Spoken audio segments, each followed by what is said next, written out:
Hey guys, so I'm going to give you the answer to your Engage assignment. Again, you're not turning anything in for this assignment, but it is a really great way to help you visualize what's going to be going on in today's lesson. And so it's a really good idea to do it before taking your notes because you can keep the little pigs in mind and then it will help you in the lesson. All right, so if you open this slideshow, there's some background information. So first and foremost, I want to say congratulations. You guys are now the proud owners and operators of the Hog Hilton, aka the Pig Hotel. So here's your lobby. It looks very nice, wonderful. So basically your job is going to be to book pigs into this hotel. Okay, you should have already done this if you're watching this video, but I'm going to go through and kind of explain it. So there's some rules for checking in the pigs. Okay, so again, this is a hotel for piggies, and you are checking them into the rooms. So your major task is to fill them in, book them in, and make sure they're happy. Okay, and to do that, we're going to follow 4 rules. So rule number 1. The hogs are lazy and they don't want to walk upstairs. So that means you need to book out the lower rooms first before you put them into higher rooms. So you want to make sure the whole first floor is booked out before you even think about putting any pigs into the second floor. 2, hogs want a room by themselves, but they would rather room with another hog than walk up more stairs. So that means you're going to put 1 hog per room until you run out of rooms on the floor, and then you'll have to go back up and double book them. 3, if the hogs are in the same room, they will face in opposite directions. So that means if you book them in the room, one will sleep facing one way and the other will sleep facing the opposite way. And then 4, they stink, and you don't want your hotel room to stink like a pigsty, so you only put 2 in each room. Now, obviously, in reality, your entire hotel would be stinking really bad with a bunch of pigs, but for the sake of this exercise, we are going to make sure we don't put more than 2 in a room, okay? So you were supposed to do task 3, which was to book the pigs into their rooms. Okay, so the pigs are on the right hand side, and then these are your floors. So if you haven't, you can go ahead and pause and do it on your own, because what I want you to do, I had it to where you made a copy of this slideshow so you can refer back to it, because again, it's a good visual representation of what we're doing in our lesson today, and it can kind of just help you make those connections to our orbital diagrams that we're going to be doing. Okay, so you have your floors, and then you have your lines, which represent your rooms. Okay, so if you haven't already, go ahead and try to book the pigs into the room. And by what I mean by that is just drag your pig over and put them in the room.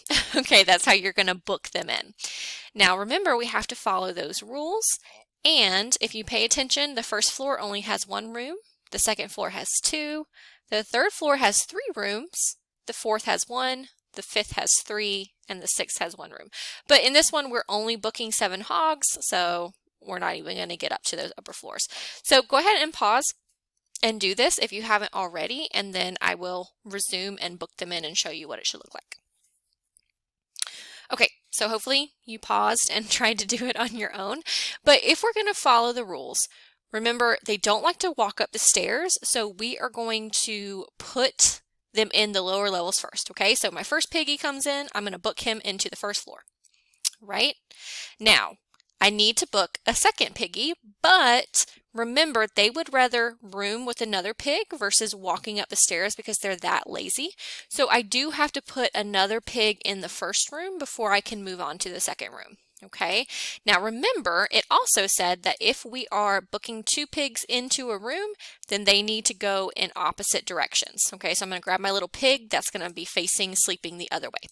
Okay, so now my first floor is totally filled up, and I can't do anything else with that one, so I need to go to the second floor. Okay, so same deal.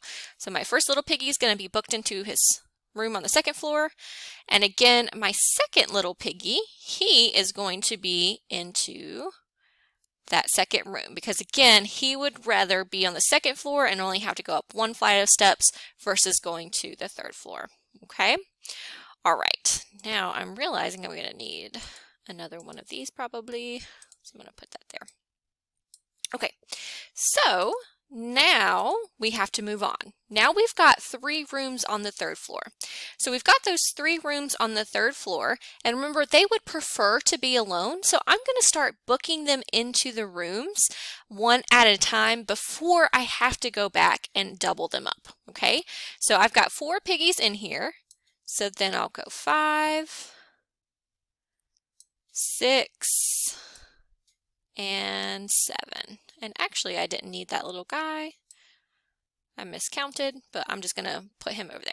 Okay, so now I have my 7 pigs, my 7 hogs that are booked into the room, and it should look something like this. Okay, and that follows all of our rules from the hotel, right? So the first rule was they like to be on the lower floors. They want to be on the lower floors, and they would take booking up with another piggy versus walking up the stairs. So we did that. So we booked them into the lower floors first. When we booked 2 pigs into the same room, we had them face in opposite directions. So one was facing up, one was facing down, just in opposite directions for them to sleep. And then when we went to that 3rd floor that had 3 rooms available, remember they prefer to be alone if they can be. So we booked them into 3 separate rooms. And there are our 4, 5, 6, 7 pigs. If there were 7 pigs in our hotel at one time, this is what it would look like. Okay, so hopefully that makes a little bit more sense watching this video. Now there are 3 more slides in this slideshow, and remember I had you guys make a copy because I wanted you to have access to it. We're going to go over these 3 principles today in electron configuration. But the 3 rules that we followed, or the 4 rules we followed with the Hog Hilton, they are similar to the rules that we're learning today for orbital diagrams, okay? And there is a blue explanation under each one of how we filled them. So basically in your lesson today, what you're going to be doing is these hogs are going to be electrons, okay? So not pigs, but electrons. And they're going to follow these same rules, okay? They're going to fill on the lower energy levels first, and then they're going to be in opposite directions, so on and so forth, okay? So this will make a little bit more sense when you're done with your note lesson. But I wanted you to have this and a copy of it so you could go back and review and kind of get a more visual representation of what's going on in these diagrams. Okay? If you have any questions, let me know. If not, go ahead and move on to your notes. Again, there's nothing you have to submit for this Engage assignment. It was just a way to get you thinking and to visualize what's going on today.